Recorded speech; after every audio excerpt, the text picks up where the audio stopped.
The decision to use a 32-bit address space was made in 1973, before we even built anything. We didn't even know it was going to work. And so Bob and I are sitting here thinking, okay, how much address space do we need for this thing? And we said, well, let's see, how many countries are there? Well, we just finished doing the ARPANET, which is a national scale network. It was not exactly cheap.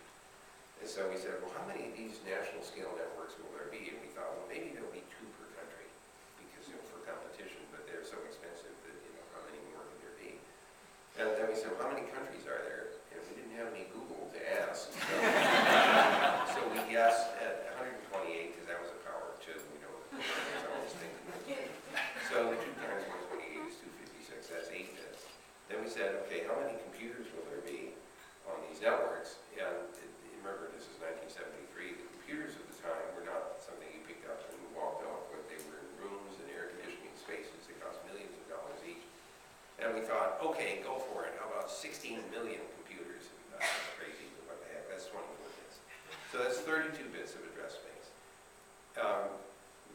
Well, it turns out that we didn't actually run out until 2011, which is not too bad considering. On the other hand, in 1992 or so, we started to get very nervous that we were going to run out of address space.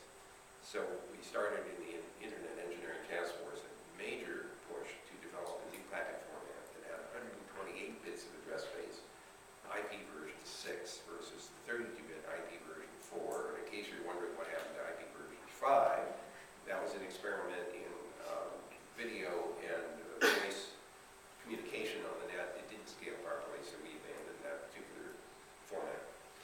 So IP version 6, with this big 128-bit address space, has 3.4 times 10 to the 38th addresses. This is something only the Parliament can appreciate in terms of scale. We turned it on officially last year on June 6th, 2012. It has not been widely implemented, very disappointing considering that it was standardized in 1998, 15 years ago.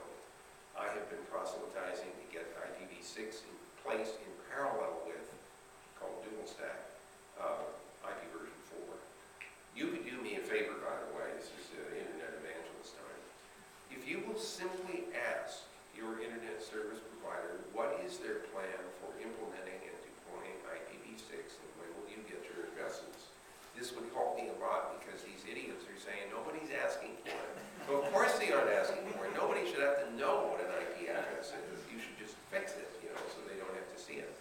So please go and ask your ISP and be rather demanding about it. So that's one thing. If I had